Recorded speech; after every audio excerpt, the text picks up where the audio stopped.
hay quienes dicen que la tasa está alta, ¿ok? Pero, claro, si tú la comparas contra septiembre del 2019 o agosto del 2019, claro, está más alta que en esa época, es verdad. Pero sigue siendo una tasa muy buena. Muy buena, sí. Nacionalmente hablando, es una excelente tasa. Y aquí estamos hablando en UF, es decir, una tasa real de eso. En otros países hablamos de, no sé, pues en Colombia yo hablaba con un especialista colombiano el otro día y me decía que en Colombia no se producía este fenómeno del arriendo mayor que el dividendo. O sea, es prácticamente imposible encontrarlo. Que los créditos... A la hora de pensar en invertir en departamentos que se paguen solos, no somos todos iguales. Pero, si nos cuentas un poco más de ti, tal vez podamos crear el contenido que te prepare para transformar tu capacidad de pago o de ahorro en capitalizar tu futuro a través de la inversión inmobiliaria. Muy buenos días, siendo las 8:18 de la mañana, damos inicio a un en vivo más de Inversionista Digital junto a Eduardo Pavés, al cual estamos esperando, y Brokers Digitales. Esta es una instancia, es un momento, es un live en donde nos juntamos, Eduardo y yo, a conversar contigo, que nos estás escuchando, sea que estás viendo la grabación o nos estás viendo efectivamente en vivo, y podés preguntar lo que quieras. Aquí hablaremos de cómo invertir en departamentos que se paguen solo, incluso con precios por debajo del precio lista, con más cantidad de cuotas para que el pago de la cuota sea más fácil de pagar. Cómo resolver el problema de la administración, cómo resolver el problema del financiamiento, cómo resolver el problema del crédito hipotecario, como decía recién, y una serie de dificultades, desafíos que existen a la hora de siquiera pensar en invertir en departamentos que se paguen solos. El tema de hoy es un tema muy interesante, pues fue uno de los errores que yo cometí cuando comencé en este mundo, el mundo de la inversión inmobiliaria. El tema del día de hoy entonces es, ¿me conviene invertir para vivir o para arrendar? Ambas dos me podría decir alguno. Es más, el otro día, estábamos en reunión y se dijo que sí, que ambos dos eran buenos negocios y yo estoy de acuerdo con ello. La pregunta es, ¿qué hago primero? Porque las dos al mismo tiempo no es tan fácil. Yo tuve la suerte de hacer las dos prácticamente al mismo tiempo. Un pequeño muy cortito tiempo entre una y otra. Entonces, antes de contarte la historia de cómo fue que yo hice ese ejercicio y lo que considero que hice bien y lo que considero que hice mal al momento de invertir para vivir versus invertir para arrendarlo, déjame contarte un poquito qué significa ese tema de cuál es la diferencia o cuál es el significado de invertir para vivir o invertir para arrendar. Lo más, lo más básico de lo básico, a lo mejor te puede parecer hasta ridículamente básico, pero es importante dejarlo claro qué es lo que nosotros interpretamos, qué es lo que yo interpreto por invertir para vivir o invertir para arrendar. Cuando hablo de invertir para vivir, me refiero a comprar una vivienda en la cual tú te vas a hacer cargo del crédito hipotecario porque tú vas a vivir en él, es decir, vas a dejar de pagar arriendo para tú comenzar a pagar un dividendo. De alguna manera, cumplir el sueño de la casa propia, el sueño del departamento propio, ¿ah? Un techo donde vivir, esa famosa frase. Ahí veo que Eduardo se está intentando conectar. Ahí lo veo que está. Hola Eduardo, ¿cómo estás? ¿Me escuchas? Eduardo, veo que estás en línea. Estoy ahí, sí. ¿Sí? Estoy también en Aquí Instagram. estoy. Si quieres conectarte a Instagram, si quieres ponte en silencio mientras terminas de acomodarte y yo termino de explicar. La primera partecita estaba yo explicando qué es Perfecto. eso, qué es lo que nosotros entendemos por el concepto de comprar para vivir y qué es lo que nosotros entendemos por el concepto de comprar para invertir y cuál es la diferencia entre uno y otro, para luego pasar a contar un poco la historia, la experiencia de lo que ha significado para mí y para ti comprar nuestra vivienda para vivir versus comprar viviendas para invertir. ¿Bien? Así que te dejo mientras te terminas de acomodarte y ya luego activas tu micrófono y todos felices. Si me quieres decir aquí en pantalla cuando estés listo para entrar a Instagram. Ah, bueno, se me fue. Un segundo. Ahí se me fue. Bien, bien, bien, bien, bien, bien. Pues bien, veo una persona acá en Instagram, un segundo. Ricardo, te veo en Instagram, te veo que estás ahí, veo que has solicitado también para poder hablar. Supongo que querrás preguntar algo. ¿Sabes qué? Te voy a dejar entrar a pantalla, pero voy a tener que hacer un pequeño cambio acá porque para YouTube y en Facebook voy a tener que dejarte en speaker. Entonces, vamos a hacer un pequeño cambio. Vamos a ver aquí y te voy a dejar. Ahí te voy a dejar. Ok, Ricardo, estás adentro. ¿Me ves? ¿Me escuchas? Ricardo, ¿me oyes? ¿No? Ya no. Ok, entonces sigo con la transmisión en vivo. Bueno, esto es lo bonito. Ajá. Ricardo me pregunta si puede comprar en cómodas cuotas el pie estando en el extranjero. Esta es una excelente pregunta. Es tan buena que la voy a anotar para eventualmente tratarla en un tema completo. Pero te respondo rápidamente mientras llega Eduardo y vuelvo al tema del día de hoy. La respuesta es sí, sí se puede, pero tienes que ser chileno bancarizado en Chile o extranjero bancarizado en Chile. Claramente se dificulta muchísimo más la inversión inmobiliaria cuando estás en el extranjero. Bien, es más, yo tuve la oportunidad de ayudar a un chileno viviendo en Perú, que la empresa chilena se lo llevó a Perú a vivir y le acreditamos renta en el extranjero. Lo que se hace, en palabras simples, es que se validan tus ingresos en el extranjero a través del consulado. Obviamente que todo esto se castiga bastante, pero es verdaderamente posible. Bien, entonces, mientras eso se termina de acomodar, yo me quedo aquí en full pantalla. La respuesta a tu pregunta, Ricardo, es que sí es posible. Es bastante más complicado que una situación normal, pero, insisto, se puede. Tienes que... Sí te recomendaría asesorarte bien, hacer una reunión virtual con nosotros para eventualmente evaluar tu situación y ver qué tan real puede ser eso. ¿Bien?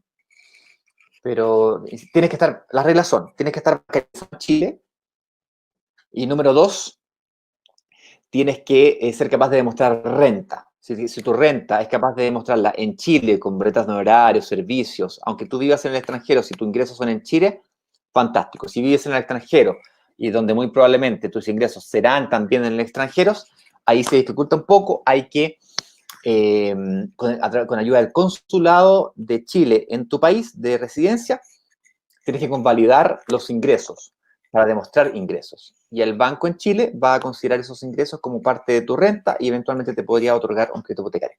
Ya lo hice una vez, insisto, con un cliente en Lima, cuya empresa se lo llevó a Lima y le comenzó a pagar su sueldo en Lima, ¿ok? Entonces la persona demostró todo esto, demostró sus contratos, demostró sus liquidaciones. En Perú, además, existe también el concepto de AFP, demostró sus pagos de AFP, demostró que el contrato era válido, que la empresa era bien, y fue posible. No te voy a negar, fue bastante difícil el proceso, pero finalmente lo logramos. Espero haber respondido, Ricardo. Si no, te dejo invitado a que dejes un comentario y yo te lo respondo por escrito más tarde o por WhatsApp, si es que nos conectamos por WhatsApp. ¿Dale? Ok, Eduardo, ¿cómo estás? Bienvenido. ¿Será que conectaste por Instagram también? Por los dos. Aquí te veo por las dos, perfecto. Te voy a dejar entrar entonces a Instagram. Ahí estamos. Ahí te veo. Fantásticamente bien. Ahora sí. Ahora sí, pues, ahora sí. Estaba complicado el tráfico para entrar, fíjate.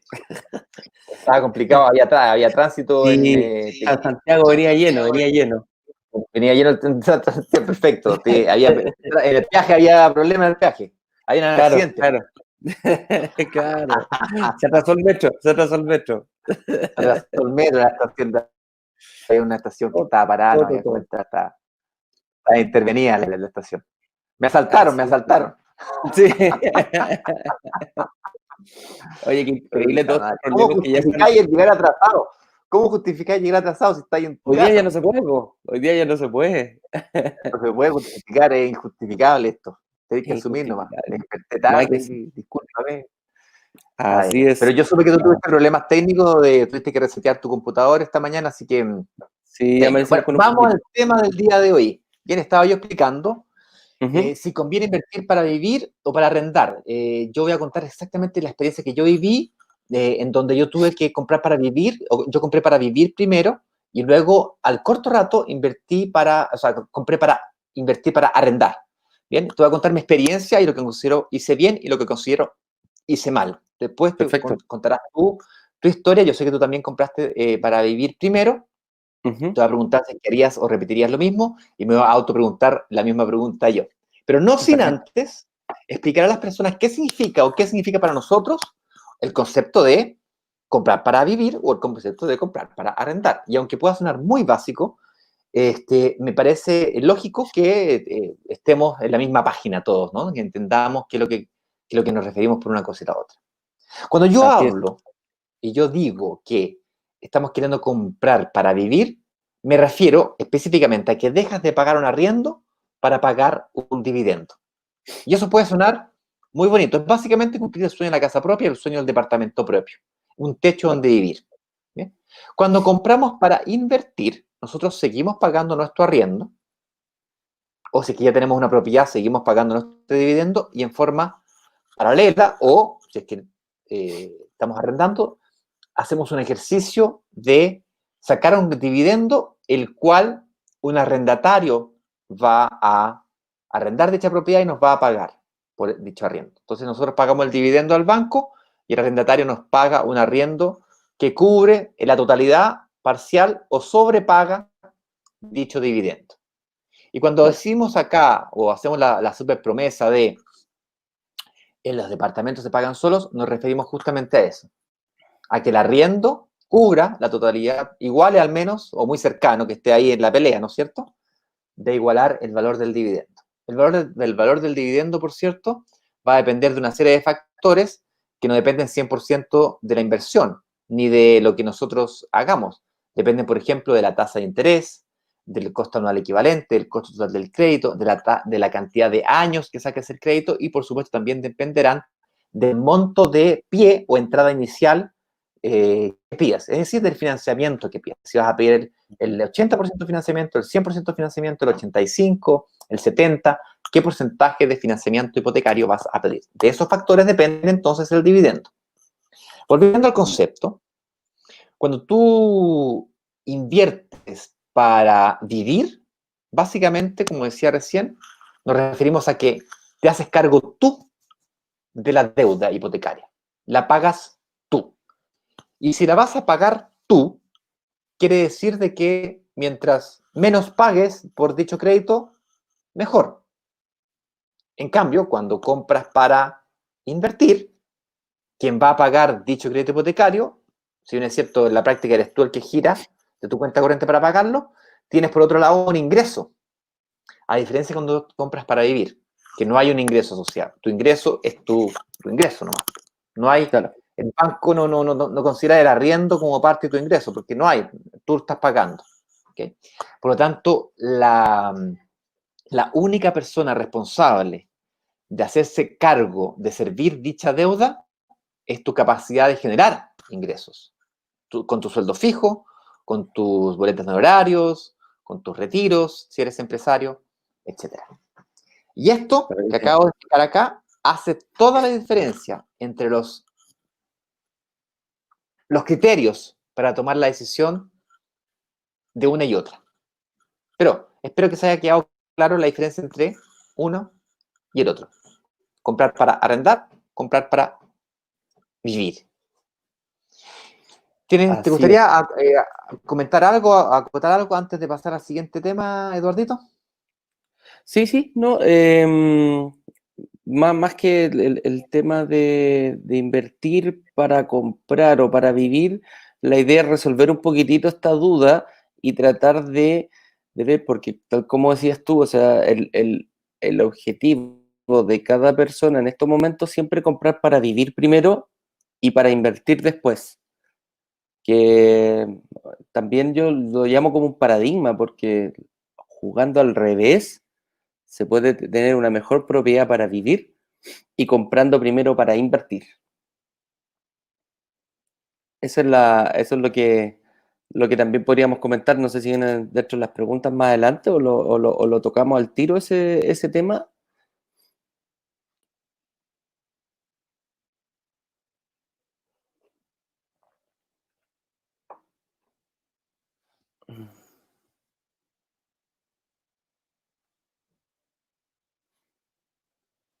Perdón, estaba Ahí sí. muteado. Sí, Estaba yo te decía, muteado, no te disculpe. escuchaba nada, pensé que era yo. Estaba tratando de decir de que sí, encantadísimo. De hecho, el tema del día de hoy es justamente discutir eso. Discutir, Claro, tener esa pelea entre compro para vivir o compro para invertir. O sea, y ok, claro, los dos son buenos negocios, Ignacio. Quiero hacer ambas cosas. Ok, pero entonces, ¿cuál haces primero? claro. ¿Dónde enfoco mi energía? ¿Primero hago uno o primero hago el otro? Un poco aclarar esa, no sé si llamarle duda, pero es un dilema. Es un dilema. Quiero Yo hacer ambas cosas.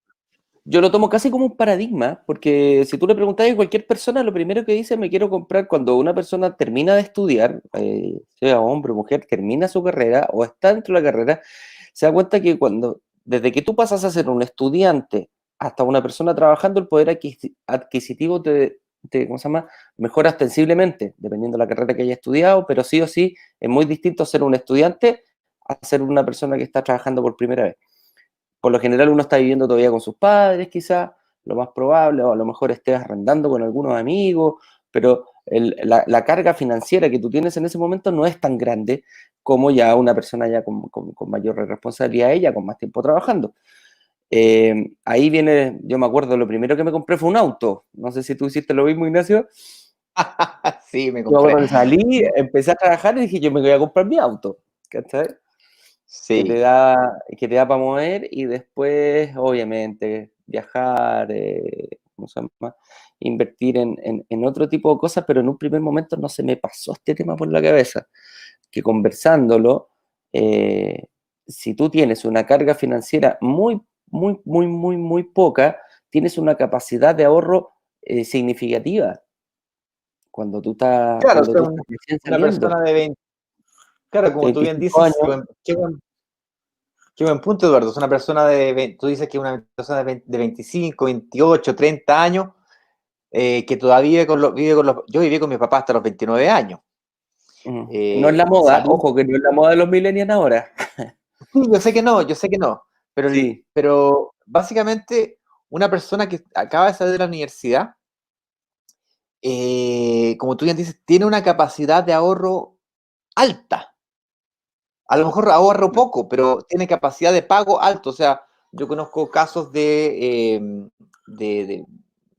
primos, ¿no es cierto?, que tienen renta de, no sé, de 1,5 millones de pesos, que no una tremenda renta, tampoco una renta mala, es una renta bien, de un profesional bien, pero ahorran 1 millón de pesos.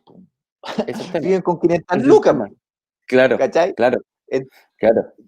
en cambio Y sí, yo, que tengo que pagar una universidad, tengo que pagar un colegio, estoy obligado a vivir en un barrio que en el metro cuadrado es el más caro de Chile, obligado entre comillas, porque en el fondo porque quiero estar cerca del colegio de mi hija, porque quiero estar cerca de mis padres, claro, porque quiero estar cerca del parque, porque quiero, claro. A eso que le etcétera. llamamos, a eso que le llamamos carga financiera, una persona Carga. que está recién saliendo, tu carga financiera mensual es mucho más alta, quizás con ese mismo 1,5 millones, que puedes generar el mismo 1,5 millones, la carga impositiva tuya es mucho más alta ya que tienes mucho mayores responsabilidades. Entonces, Claro, la carga eso es lo que financiera. claro, tu carga financiera al ser mayor, tu capacidad de ahorro es menor comparado con una Mucho persona que menos. recién está saliendo de la universidad, que tiene gastos mensuales mínimos, comparado con No eso, tiene hijos. no tiene hijos, ¿cachai? Y su capacidad de ahorro es mucho mayor.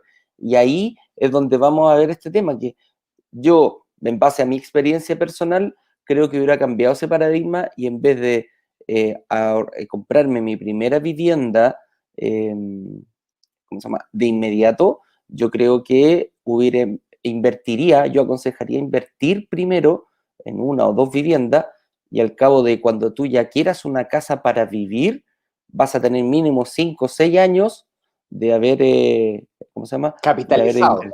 De haberte capitalizado, y te vas a dar cuenta que si sigues con ese mismo 1,5 millones después de 5 años, que se supone debería ser mejor, te vas a poder comprar una propiedad de mayor valor y mejor, ¿cómo se llama? Quizás de mejores Dando un prestaciones. mejor pie. Claro, ya que tenemos la posibilidad de haber ahorrado con este dinero, y por último te puedes incluso deshacer de estas dos propiedades para dejarlo como entregar un buen pie y dar un mejor pie para tu casa definitiva. O sea, no tiene, no sé qué es mejor o peor dependiendo de la situación de la persona, pero yo lo haría al Podríamos, revés. claro, podríamos hablar de diferentes estrategias para lograr diferentes resultados, pero antes de hablar de dichas estrategias, me gustaría dejar algunos conceptos claros, ¿bien? Por ejemplo, yo anoté aquí, ¿qué es esto de la deuda buena y la deuda mala? ¿Bien? Ujú. Hay un concepto que se ha hecho popular en la jerga de los brokers, hablar de este tema de la deuda buena y la deuda mala. Básicamente, a lo que se refieren algunos brokers inmobiliarios cuando hablan de este tema, es cuando la deuda mala es aquella deuda que hablábamos el día jueves o viernes de la semana pasada, cuando Bien. teníamos nuestro invitado, nos decía la deuda de las tarjetas de crédito, esa deuda de la cual tú te tienes que hacer responsable porque te compraste el viaje, porque te compraste el auto, porque te compraste la tentación de los blue jeans que no necesitaba y, ¿no es cierto? Y todas esas cositas que te vas comprando que realmente no necesitas o que a lo mejor sí necesitas, pero que de las cuales en vez de pagarla al contado la pagaste con cuotas, esos gastos o esas es deuda mala. ¿Bien? Duda mala. Por definición, crédito, una tarjeta de crédito o crédito de consumo, el banco se le dice que es deuda mala porque es deuda que tienes que pagarla tú. No tienes cómo hacer que una tercera persona te la pague. No es como que tú puedas arrendar el viaje. O sea, lo pago yo, pero viajas tú. No, no es tu negocio. ¿Bien? Claro. No es como que tú te puedas comprar yo me compro un anillo, ¿no es cierto? Una joya, me compro unos billines y te lo arriendo. No pasa eso habitualmente. A lo mejor por Claro. ahí alguien le tiene por negocio. Me compro el blue jean yo y lo usamos los dos. A lo mejor unas hermanas por ahí lo Te hacen, pero arriendan. no es lo Claro, te habitual. lo arriendan. El concepto de la deuda mala, entonces, para que se entienda bien clarito y fuerte y claro, es aquella deuda que tienes que pagar tú. Generalmente tarjetas de crédito y créditos de consumo. Claro. Ojo, con En esa cambio, la deuda deuda mala. buena, dime. Sí, la deuda mala también el banco la castiga mucho, porque muchas veces la deuda que tú tienes en estas tarjetas rotativas supera en 1 o 2 y hasta 3 veces tu sueldo. Entonces, por eso se llama Sí. una deuda mala. Entonces, por lo general los bancos te dan un cierto porcentaje de endeudamiento en dólares y en plata chilena en una tarjeta, y esta persona, ¿por qué se llama deuda mala? Porque puede tener incluso más de una tarjeta, mucho más cupo, y puede estar endeudada solamente en tarjetas en 1, 2 o 3 o hasta 4 y 5 veces lo que tú generas mensualmente. Entonces, la carga Sí. impositiva de esa tarjeta, Carga el banco financiera. la toma, por eso digo, la carga impositiva que te da va directamente a tu carga financiera mensual y te pega en rojo. Para el banco, para tú pedir un crédito hipotecario, te mira mal por ese tema. Por eso los tipos te empiezan a decir después: repacta tu deuda, te doy un crédito, te compro la deuda, te financio quizás y te la dejo en una cuota más pequeña. Porque esto, Claro, si tú no lo vas, claro, Eso nos decía Cristian que como estrategia podría ser un camino para poder sacar un financiamiento. ¿Bien? claro. Pero aquí el Pero objetivo es que quede claro el concepto. El concepto es sí, ese, es que hay una deuda de la cual tienes que hacer cargo tú, ¿bien? perfecto. Es Y imposible, tal cual como decís tú, es imposible tercerizar esa deuda. es imposible tercerizarla. Y Claro, si vas a comprar un departamento para tú vivir en él, el que tiene que pagar esa deuda eres tú. Cuando tú te estás comprando una casa para vivir, quien paga esa deuda eres tú. Desde ese punto de vista, aunque sea un crédito hipotecario, podría ser considerado como deuda mala, desde el punto de vista de que la única deuda buena, diciéndolo de otra manera, la única deuda buena que existe es la deuda que no pagas tú. ¿Y cuál es la claro, única deuda que no pagas tú? Aquella deuda que sacas el financiamiento tú, pero te la paga una tercera persona arrendándote ese activo, ¿bien? claro. Solamente en ese momento se transforma en un activo que te genera flujos. versus un pasivo que te genera compromisos, es decir, una ancla, un peso a tus ingresos, es decir, tú eres capaz de generar ingresos como médico, como dentista, como profesional, y tienes un ancla, ¿no es cierto?, que es tu crédito hipotecario y tus créditos de consumo, versus cuando adquieres una deuda buena, y para que nos entendamos fuerte y claro, la única deuda buena que yo conozco es la deuda que me paga una tercera persona con este famoso arriendo. Teniendo ese concepto claro, entonces, a mí me encantaría escuchar la historia que tú viviste para comprarte tu primera vivienda y si es que repetirías el ejercicio de comprarte primero tu propia vivienda o harías el ejercicio adquiriendo deuda mala, entre comillas, para compararlo contra el ejercicio de comprarte tu vivienda, tu vivienda no, comprarte un departamento para inversión, donde el Para inversión. arriendo, sí. Claro. No, Bueno, antes quería un poquito saludar, porque tenemos varias personas que claro, se han, ¿cómo se llama?, agregado a nuestro Instagram. Y aquí estoy viendo que lo vi, que Ricardo Moreno Liberona te estaba, ¿cómo se llama?, te estaba haciendo unas preguntas y de hecho dejó una pregunta acá de nuevo. Si querés ya. la podemos a ver. A CJ Videla, a Si me la Besler dices, Katy, si me... Cripaclau y Maicode, que se unieron a estos cuatro, los saludamos. Un gran abrazo Hola, para hola. ustedes y muchas gracias por estar tan tempranito aquí con nosotros. Mira, Ricardo nos dejó una pregunta. Dice, ¿pueden ustedes representar a un tercero para después de haber pagado el 100% del pie, contratar la hipoteca y el alquiler del piso? Él parece que está viviendo Okay. fuera de Chile, si no me Está equivoco. viviendo fuera de Chile. Sí. Claro, La respuesta es pero es no. chileno. Sí, la respuesta a tu pregunta, Ricardo, es no, no hacemos ese ejercicio. Tendrás que buscarte tú a alguien de tu familia, algún conocido, alguien que pueda ayudar con esa gestión. Nosotros no hacemos eso. Bien, no somos las Ya, personas adecuadas para eso. Hay que buscar perfecto. otros mecanismos. Bien. Ahí podemos, Ricardo, si te contactas con nosotros, podemos hacer algún plan, te podemos guiar para ver qué es cómo puedes conseguir tu Creo que más comprar te un conviene. departamento. Claro, claro, claro, ahí vemos lo que pueda pasar, así que contáctanos por interno y te respondemos. Ya, Sí. estimado, pasando a la pregunta que me habías hecho, ¿cómo fue mi experiencia y si la repetiría? Lo que te decía, yo empecé a trabajar, también me vi con un tema de que tenía bastante ahorro, carga financiera muy baja. Obviamente terminé de estudiar, me fui a volar a LAN, en ese momento se llamaba LAN Chile, ni siquiera se llamaba LAN. Entonces mi carga financiera era bastante baja porque como estaba viviendo con mis padres, era poco lo que no había, o sea, aportaba a la casa, pero prácticamente el sueldo uno se lo gasta en uno, en sus cosas. Entonces, después yo me fui ahí sí, Perdón. después pensé que me había desconectado. No, no, no, no. Después, ¿cómo se llama? Me puse a pololear y me casé con la mamá de mi hija. Entonces, ahí decidí comprar un departamento ya que habíamos, ¿cómo se llama? Le había propuesto matrimonio y no íbamos a casar. Entonces empezamos a buscar departamento y ahí era como lo que conversábamos en nuestro primer capítulo, que recorrimos ¿cómo se llama? Recorrimos muchas salas de venta para poder encontrar el departamento que queríamos y posteriormente ya cuando lo elegimos vino el tema de pedirle el financiamiento. El financiamiento obviamente fue, el banco te pide todo lo que tú necesitas, tuve que acreditar mi renta, acreditar ¿cómo se llama? Mis deudas y todo lo que para pasar a una aprobación. Afortunadamente, en ese momento, no hubo ningún problema, me aprobaron 2 o 3 bancos, elegí el que me daba la mejor opción, que ese es un detalle muy importante, uno nunca tiene que quedarse con una sola aprobación, hay que tratar de buscar dentro del mercado cuál es el que te da las mejores,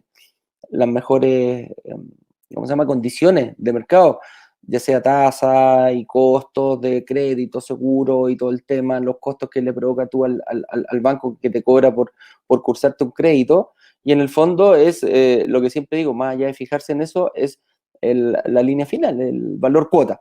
¿Cuál es el que te entrega un mejor valor cuota? Y nada, fue esa como mi experiencia de compra, que fue bastante buena, expedita. En ese tiempo estábamos con unas tasas súper altas, súper altas. Y te estoy hablando de 20 años atrás más o menos. Me acuerdo que en ese tiempo estábamos con tasas alrededor del 5, del 6, totalmente lo contrario de lo que estamos al día de hoy, que Sí, si me nos acuerdo, ponemos... tasas del negociar al 5.5, 5.3 era, Era, era, oye, era, era de seco, weón. O sea, sí, no, pero era impresionante. impresionante conseguir esa tasa, ¿cachai? Yo me acuerdo que Claro. tengo que haber firmado con un 5.8, me acuerdo, y que me dijeron, date con una roca en los dientes, qué buen negocio hiciste. Porque la tasa estaba, en ese tiempo la tasa estaba muy alta, la tasa base, que es la que dicta el Banco Central, ¿cómo se llama? Estaba muy alta. No así hoy día, o sea, yo el otro día conversaba con unos compañeros, con unos amigos, que me decían, bueno, YouTube que te estás metiendo en este tema inmobiliario, ¿para dónde va en estos momentos? Yo le dije, si tú quieres renegociar tu crédito o invertir, hoy es el momento. Hoy es el momento porque la tasa base está por el suelo.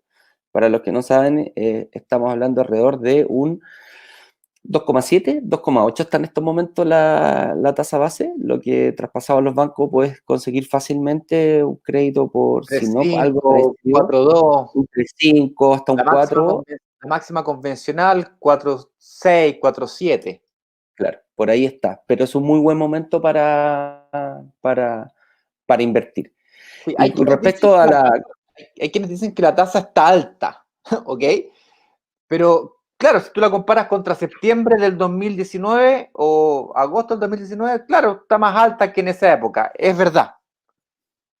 Pero sigue siendo una tasa muy buena. muy, muy buena, sí. Nacionalmente hablando, es una excelente tasa. Y aquí estamos hablando en UF, es decir, una tasa, una tasa real de eso. En otros países Claro. hablamos no sé, pues en Colombia yo hablaba con un especialista colombiano el otro día y me decía que en Colombia no se producía este fenómeno del arriendo mayor que el dividendo. O sea, es prácticamente imposible encontrarlo. Que los créditos Así es. máximos los sacaban a 15, 20 años, 25 años era, pero cuando era prácticamente un prodigio, digamos, de una espalda financiera gigantesca, 25, pero normal era máximo 20 años. Y cuando hablamos Claro. de tasas de interés de 2 cifras, que recién ahora, con plena pandemia, estábamos hablando de tasas de menos de un dígito, 9 y tanto. Si Y no, ojo, que normalmente sería 10 y 11, 12. claro, yo recuerdo que cuando compré mi apartamento tampoco existía el crédito a 30 años, no estaba, o sea, era máximo entre 20 y 25 años. Entonces, 20, al tener 25. menor tiempo, claro, al tener menor tiempo de pago, obviamente tu valor cuota subía, lo que Correcto. dificultaba un poquitito de repente para acceder al departamento que tú querías o que tú necesitabas, porque ahí se Oye, empieza, Eduardo, dime. te quería preguntar. Ok, entonces te compraste tu vivienda, pros y contras, bien o mal, la compraste, pero si tuvieses que elegir o decidir nuevamente, ¿qué habrías hecho en ese periodo donde tú, de pronto, como bien dijiste, vivías con tus papás todavía, trabajabas Ujú. en esta compañía aérea y de alguna manera ahorrabas? ¿Habrías hecho lo que hiciste? ¿Qué habrías hecho diferente? Cuando te casaste, ¿habrías también hecho lo mismo? ¿Qué crees tú que habrías hecho? Yo creo que si lo viera desde hoy, volviera atrás y volviera a vivir la misma situación, yo claramente no, yo creo que invertiría y de hecho aconsejaría, yo creo ahora a mi hija ahora, saliendo de la universidad, cómprate uno o dos departamentos porque tu carga, el escenario perfecto para que te tomen los bancos y para que te den, ¿cómo se llama? Para que te den financiamiento, es el que tú estás en ese momento cuando estás saliendo. Estás viviendo con tus padres, estás recibiendo un sueldo, tienes una carga financiera muy baja, tienes una capacidad de ahorro tremenda comparado con cualquier otra persona. Yo me hubiera comprado uno o dos departamentos para invertir, porque después, cuando tú quieres comprar para vivir, te das cuenta que viene siempre el problema que está entre lo que tú quieres pagar, lo que tú quieres y lo que tú puedes pagar. Que eso por lo general se nos daba que llegábamos a departamentos, a salas de venta con unas cosas maravillosas. Sí, qué lindo. Tú preguntabas el valor, el precio y como que ya te empezaba a no gustar. Ya como- Entonces ahí le empezaba a encontrar todos los defectos al departamento. Entonces, te puede ayudar mucho a una vivienda definitiva comprar viviendas de inversión antes de, porque tú puedes, nadie te dice que no te puedes incluso deshacer, rentabilizas mucho. Imagínate, yo me compro un departamento, lo vendo de aquí a 5 años más, gané plusvalía, gané, no se devaluó porque está todo en UF. Si yo hago la compra, la venta, si lo compré en un barrio emergente, perfectamente se puede doblar ¿cómo se llama? Se puede doblar el valor de ese departamento o subir en un porcentaje importante. Entonces, esa ganancia que yo hago por este sistema, perfectamente la puedo dar para pagar un pie para mi vivienda definitiva y que puedo acceder a una vivienda de mayor valor o mayores prestaciones de lo que tenga al momento que tú puedes quizás con tu mismo sueldo. Entonces, yo les recomiendo a las personas que están ¿cómo se llama? En esa posición, como dijimos, con una importante capacidad de ahorro, invertir. Yo invertiría rápidamente en la compra de 1, 2 o 3 o 4, dependiendo de la capacidad de ahorro y financiamiento que tenga la persona. Claro, Oye, entonces, claro, eso sería porque, oye, qué interesante frase la que dijiste. Esto sería lo que yo recomendaría a mi hija que hiciera. Y sí, recomendaste, o le recomendarías a tu hija, que se comprara 1 o 2 departamentos, lo que pudiese, lo al máximo tiro, posible, aprovechando claro, que ella tiene una alta capacidad de ahorro. Antes de claro, comprarse el auto o antes de bajar por el mundo, que se capitalice en el fondo. Y claro. esa Hacer capitalización después la podrá utilizar para liquidar el lo que ella quiera. activo o si es que si tiene la capacidad, se comprará su casa propia o liquidará el activo del departamento, 1 o 2 o 3, o sea, lo que sea los que tenga. Y esa capitalización de la plusvalía que tuvo el departamento, más todo lo que ella misma logró ahorrar por cuenta propia, lo pueda poner como pie para un gran pie, un pie del Claro, 40%, del 60%. Y claro, entonces, claro. eso te entendí. Oye, muy parecido Sí, a la historia sí, pues tu que historia, me tocó a ¿cuál mí. fue? O sea, yo creo que como por la época de vivir que estábamos, cuenta tu historia, pero no creo que sea muy distinta, o sí? No, para nada. De hecho, es increíblemente similar. Quizás nuestra generación, que es una generación del tener, muy diferente a la generación millennial de personas de entre 25 y 35, la generación de 40, 50 o 43, 55, la Ujú, generación X que le llaman, es una generación ujú. del tener. Y nosotros, nuestros padres nos educaron, a mí por lo menos me dijeron, hijito, cómprese su casa, digamos, yo lo apoyo. ¿Ah? Y de hecho eso fue lo que ocurrió cuando quise invertir. mm, Primero me compré mi auto, ¿no es cierto? Que lo consideraba una inversión en el momento. Hoy día lo veo claramente que no, de inversión no tiene nada. Es es más, Eh, yo voy a ese punto, justamente Ignacio, yo creo que si hubiera algún sistema para no comprar un auto, yo en estos momentos no lo compraría. bueno, Lo hay un arrendaría, sistema, quizás. yo desde hace 4 años que no tengo auto, fíjate. Yo vendí mi vehículo por razones de fuerza mayor, los vendí, ¿no es cierto? No es que Claro. haya querido venderlo, Ujú. pero ya cuando tuve la oportunidad de comprarme un auto de nuevo, dije yo, en realidad no lo necesito. Y Yo tenía, hice mis cálculos matemáticos, agarré la claro, calculadora y me daba negativo por todos lados, entonces dije yo, vamos a claro, esperar un poquito hasta que me requete contra ultra sobre y ahí me compré mi auto, porque el auto es un verdadero lujo hoy en día, sobre todo teniendo las aplicaciones disponibles a la palma de la mano. sí, pues ahora Pandemia Uber, es un poco más complicado hoy día, pero saliendo de esta situación transitoria, realmente no se claro. necesita. Yo el Pero otro día volviendo al tema calculaba, de los dale, departamentos, dale, perdón, dale, dale. No, no, dale, dale, ¿verdad? dale, dale. ¿Así? Entonces mi experiencia es muy parecida a tuya, como te decía, mi papá me dijo, yo te ayudo a juntar el pie del departamento que me gustaba. El departamento que me gustaba primero, obviamente, era un departamento mucho más grande de lo que yo necesitaba en ese momento. Me busqué un departamento de 3 dormitorios más servicios, cuando en realidad no tenía ni hijos.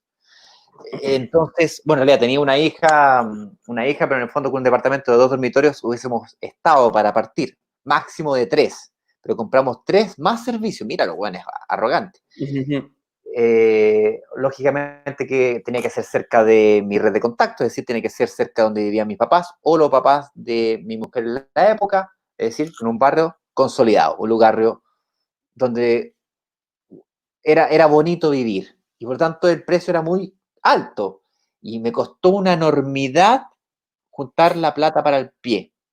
Tuve que rezarle a la inmobiliaria para que me diese 10 cuotas y me tuvo que ayudar mi papá. Y juntamos renta.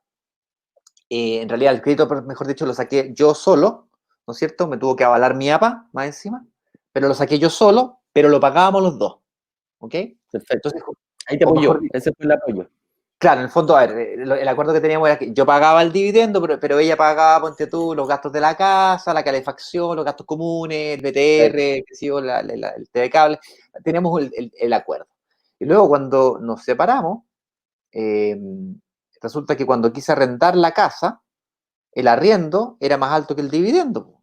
Pero al revés, el dividendo era mucho más alto que el arriendo. Entonces yo tenía un diferencial en contra. En vez de que se pagase solo, a pesar de que yo lo estaba arrendando y yo creía que estaba haciendo buen negocio, cuando entré a este mundo me di cuenta que con lo que yo logré ahorrar en ese periodo de tiempo me podría haber comprado quizás 2 o 3 departamentos de los que yo me terminé comprando.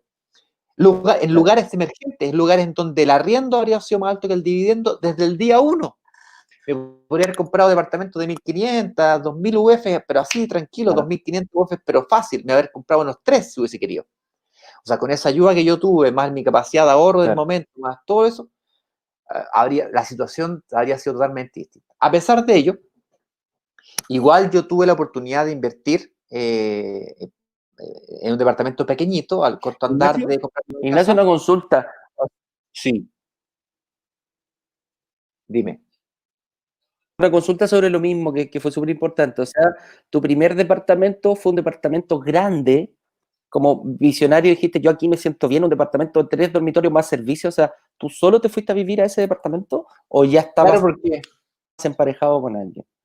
Yo me había casado recién, de hecho tuvimos que vivir en la casa de mis padres durante casi un año para poder comprar este famoso departamento porque la familia iba a crecer, pues entonces yo me compré un departamento que me quedaba como poncho, porque justamente era el departamento para vivir 20 años, el proyecto de vida, ¿bien?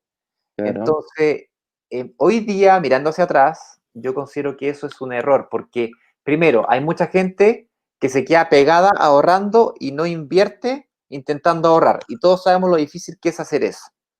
Segundo, cuando tú congelas el precio de un departamento hoy día, comienzas a ganar plusvalía desde el momento que lo reservas, independientemente que hayas pagado el pie todavía o no, comienzas a ganar plusvalía, porque el precio del departamento que compraste hoy, mañana vale más caro, y después más caro, y más caro, y más caro, más caro, independiente, insisto, que hayas pagado el pie aún o no. Tercero, cuando inviertes para invertir, valga la redundancia, te compras la propiedad que realmente puedes financiar.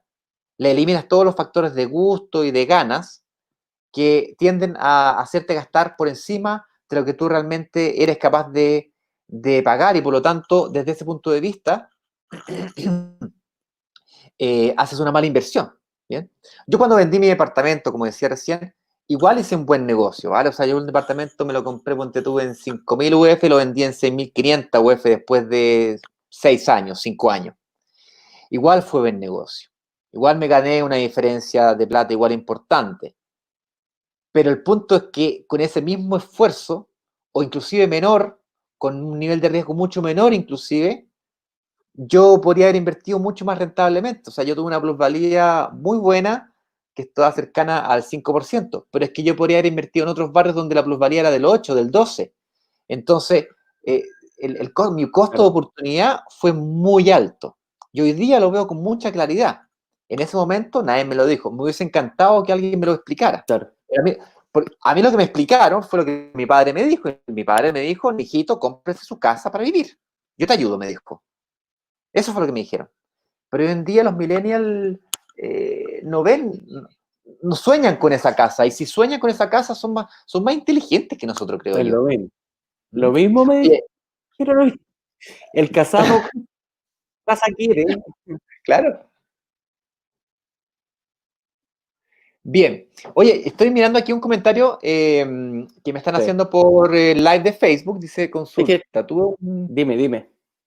Hay una consulta aquí en Facebook y nos pregunta, tuve un Dale, derrumbe dale. financiero, perdí las casas y mucho tiempo sin trabajo estable, perdí mis cuentas bancarias, afortunadamente hoy en día tengo trabajo hace 5 meses y no tengo deudas, pero gano la mitad de lo que ganaba antes.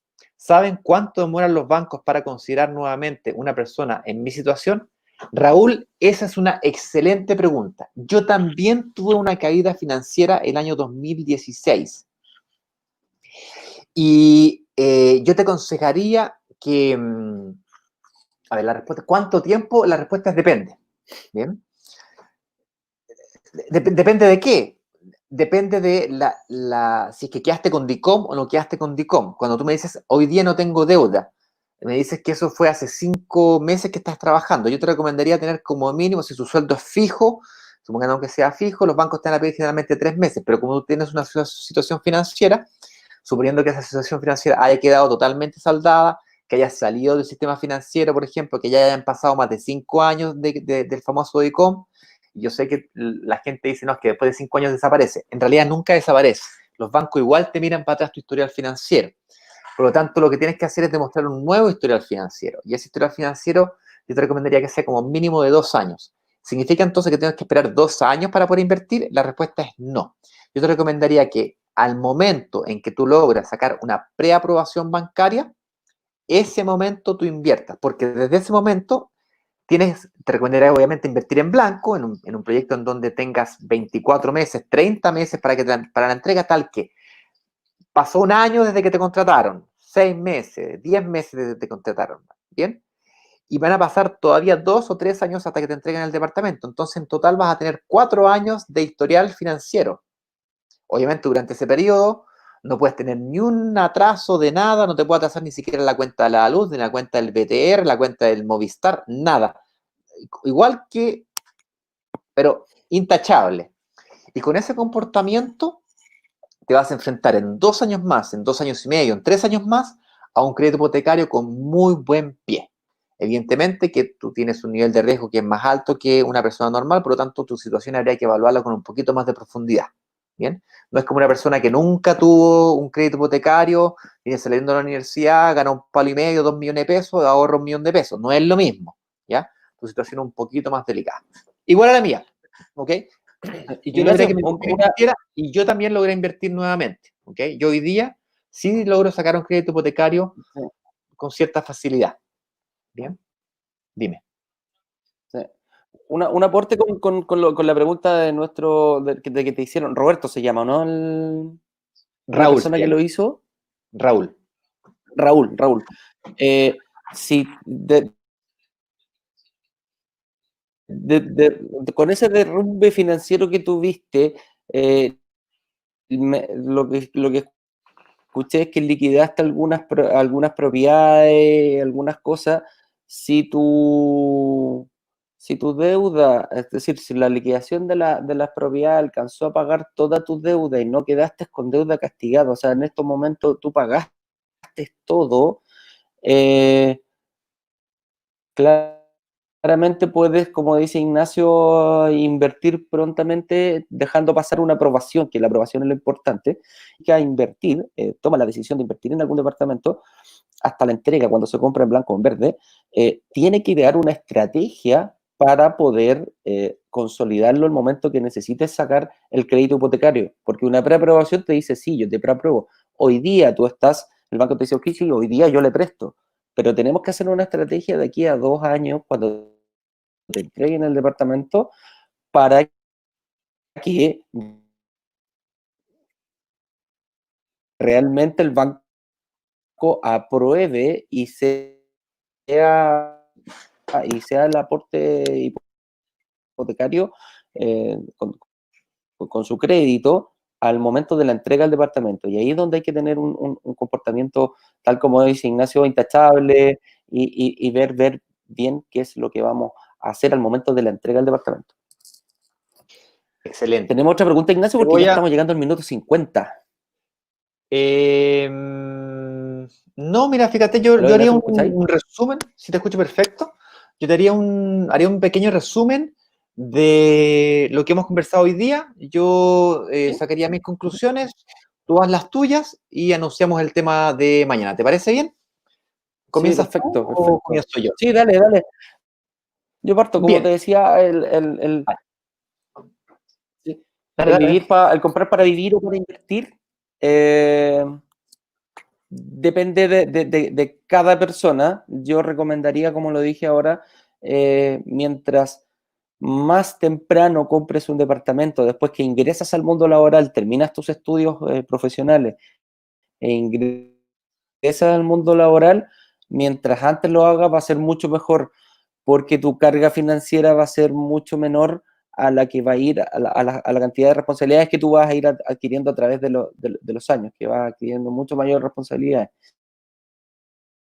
Entonces, invertir en un departamento para vivir, puedes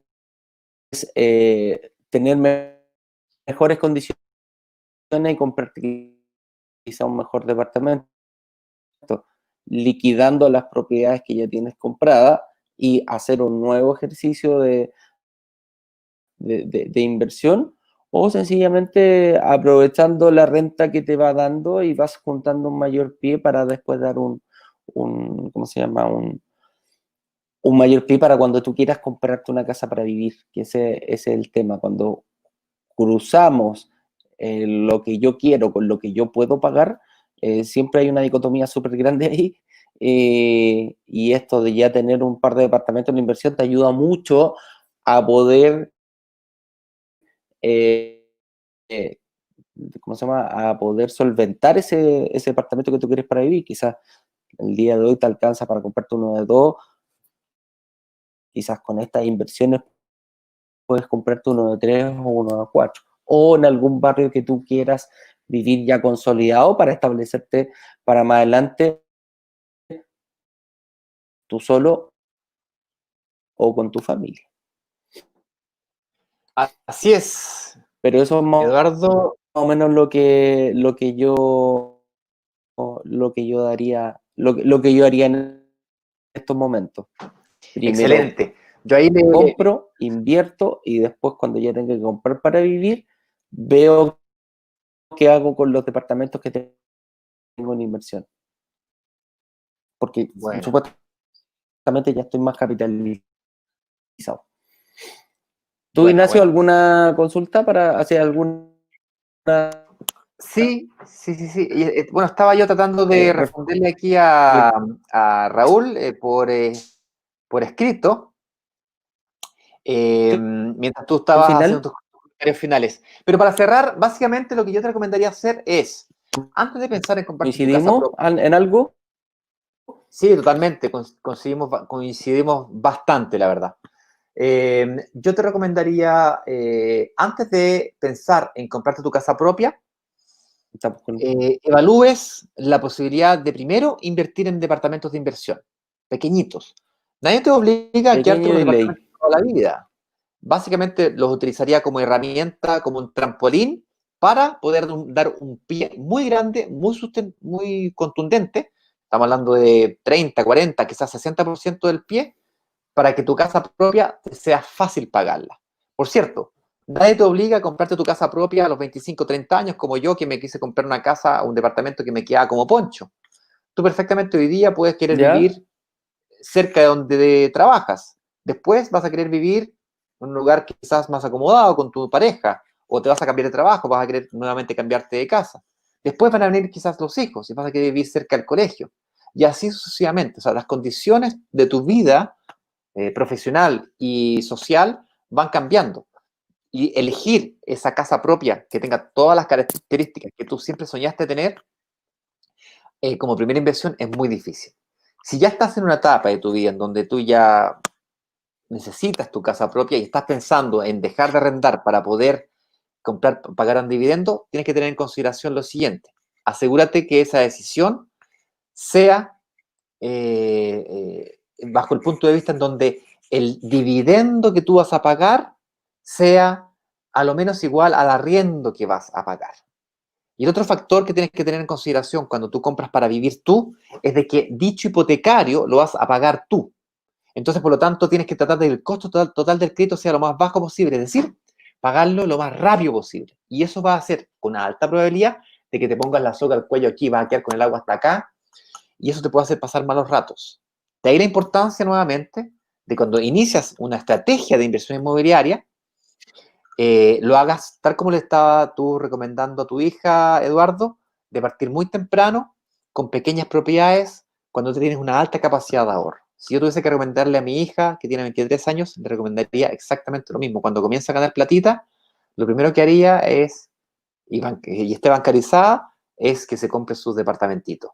Para que luego haga lo que quiera con ellos. Se los quede hasta los 70 años y viva de las rentas, o los liquide y se compre su casa soñada, si es que es así lo quisiera. Entonces, muchachos, ya estando a cortos 4 minutos de cumplirse los 60 minutos, me gustaría despedirme, Eduardo. Quería despedir un poquito a las personas que nos siguieron por Instagram, que se siguieron conectando hoy día, a Pili2707, Coborrose 2014, Andrea Novas, Jampi Starman y a algunos más. Parece que cada día estamos teniendo un poquito más de seguidores que se interesan desde tempranito a conversar un tema hipotecario. Oye, cada vez tenemos más gente que nos sigue, pero también ya comenzaron a aparecer los haters. Ayer me dijeron patético. Bueno, uno no tiene por qué gustarle a todos. Está bien, no hay que ser. Oye, que me piqué anoche. Patético. No, déjalo. Deja que los perros ladren, como dicen por ahí. Ay. Bueno, te mando un fuerte abrazo. Que estés muy Igual bien. pues. Y nos vemos entonces mañana a las 8:18 con un nuevo capítulo de Inversionista Digital. 8:18. Okay. Chao, chao. Nos vemos, muchachos, que estén bien. Chao, chao.